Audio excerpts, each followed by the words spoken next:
Timu ya Yanga kesho inaenda kukutana na mchezo mgumu sana kutokana na ubora wa wachezaji wa JS Kabylie.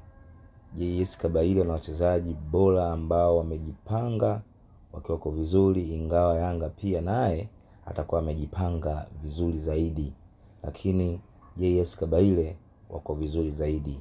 Kwa mtazamo wangu haraka quality na ubora wa kikosi cha JS Kabylie kutokea Misri, kikosi chao kina ubora mkubwa na ufanisi tofauti na kikosi cha Yanga ya Tanzania. Naamini kabisa Yanga anaenda kufungwa.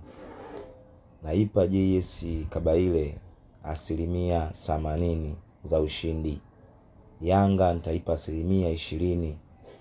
JS Kabylie anaenda kushinda hii game kwa ubora waliokuwa nao wachezaji wake na quality ni kubwa. Ingawa Yanga anaamini anaenda kushinda huu mchezo, ila Kabylie kaja kujipanga ndani ya ardhi ya Tanzania katika uwanja wa Amani Complex. Jamaa wanaenda kushinda, wako vizuri sana, wako vizuri kila eneo. Kiungo wako safi, beki ziko vizuri, forward yao wasipoangalia Yanga anaenda kuumiwa, anaenda kuadhibiwa vizuri kabisa. Yanga hamna kitu, kiufupi mbele ya Mwarabu.